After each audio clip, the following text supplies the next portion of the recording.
I'm Sarah from The Upcoming. Such a pleasure to meet you. Thanks so much for taking the time. I mean, you left us on quite the cliffhanger at the end of season 1, coming straight into season 2, a real twist that changes everything for these characters.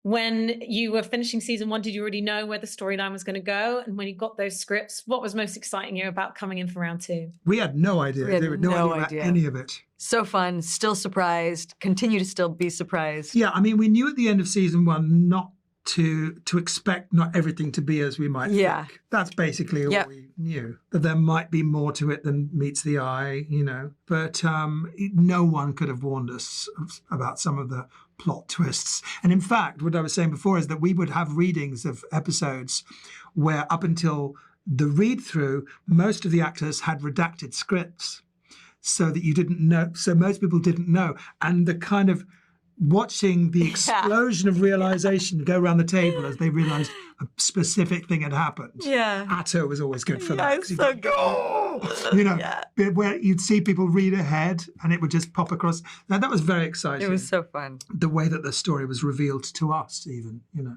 And of course, the relationship between Kate and Hal, you know, is really pivotal in the series. And particularly this sort of contrast, I guess, between them both being very powerful in their own right, but yet within this non-conventional marriage, you know, we really see their vulnerability. So what's it been like, I guess, working on both your separate characters, but particularly the relationship between the two of them? So fun. I mean, that's the most fun. It's the most fun of the show for us. I mean, their push-pull and the way it affects their work. And it's just such a unique, fun world to play in. Awful and messy and romantic, and they love each other, they hate each other. I mean, it's so good. There's so much to it. And the contrast between kind of, you know, stately and silly and profound and petty, noble, stupid. You know, all of these things are kind of battling for place in people all the time, but especially here where we're aware of the presentational aspects and how things look and how these look like, you see people on TV, they look like proper people. You know. Like not crap people like we are. Do you know what I mean? I remember watching people on TV when I was young and just thinking, God, I wonder what it'd be like to be part of like a family of normal people. No one is. No one's normal. We're all crap.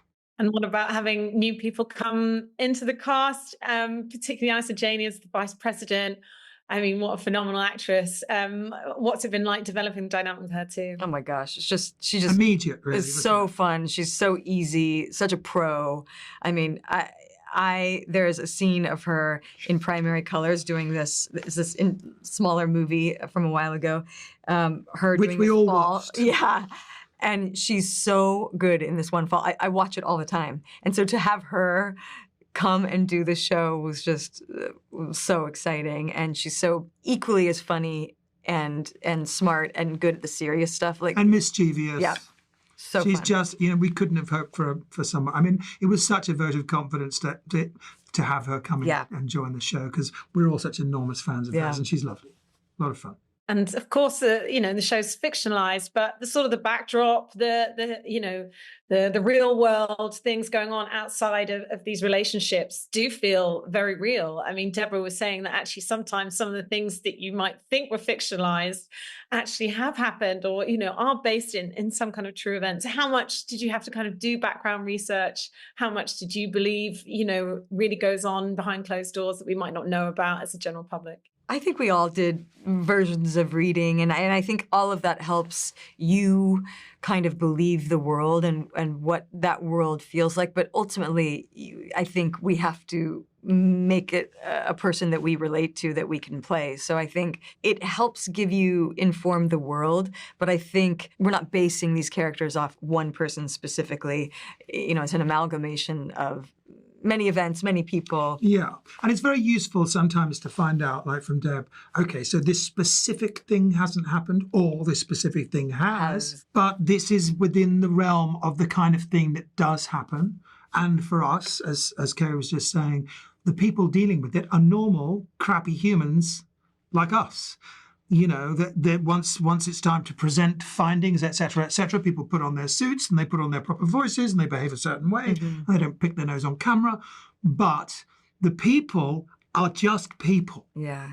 And that's what's so much fun for us to always Well, just remember, it's what brought us to the job. Yeah. It was there in the first scenes we read.